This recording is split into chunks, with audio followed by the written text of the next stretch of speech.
Railway Koduru రాజకీయాల్లో ఇప్పుడు ఎక్కడ చూసినా ఎమ్మెల్యే అరవ శ్రీధర్ రాసలీల గురించే చర్చ సాగుతోంది. ఒక మహిళా ఉద్యోగితో ఎమ్మెల్యే జరిపిన ఏకాంత సంభాషణలు, వీడియోలు సోషల్ మీడియాలో దావనల్లా వ్యాపిస్తుండటంతో నియోజకవర్గ ప్రతిష్ట మసకబారుతోంది. బాధిత మహిళ ఒక్కొక్కటిగా బయటపెడుతున్న వీడియోలు రాష్ట్ర వ్యాప్తంగా సంచలనం సృష్టిస్తున్నాయి.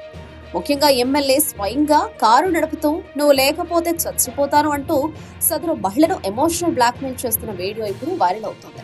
తొలుత ఈ ఆరోపణలు తోసిపుచ్చినప్పటికీ వరుస ఆధారాలు బయట వస్తుండటంతో ఎమ్మెల్యే ఆత్మరక్షణలో పడ్డాడు. ఈ వివాదం ముదిరినప్పటి నుంచి ఎమ్మెల్యే అరవ శ్రీధర్ అజ్ఞాతంలోకి వెళ్లిపోయారు.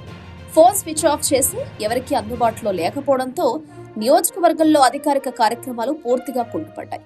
ప్రజా సమస్యల పరిష్కారం కోసం ప్రజలు కార్యాలయం చుట్టూ తిరుగుతున్న ప్రజాప్రతినిధి ఆచూకీ లేకపోవడంపై సర్వత్రా విమర్శలు వ్యక్తమవుతున్నాయి.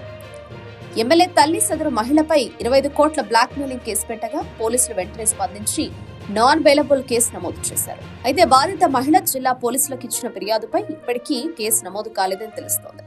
అధికార పార్టీ ఒత్తిళ్లతో విచారణ ఏకపక్షంగా సాగుతోందని ఆరోపణలొస్తున్నాయి. అసలు ఈ రాసలీల కథ ఎక్కడ ముగుస్తుంది? ఇంకా ఎన్ని వీడియోలు బయటకు వస్తాయి? చట్టం తన పని తాను చేసుకుపోతుందా లేక రాజకీయ పరపతితో ఈ కేసు నీరుగారిపోతుందా అన్నది ఇప్పుడు ఉత్కంఠగా మారింది.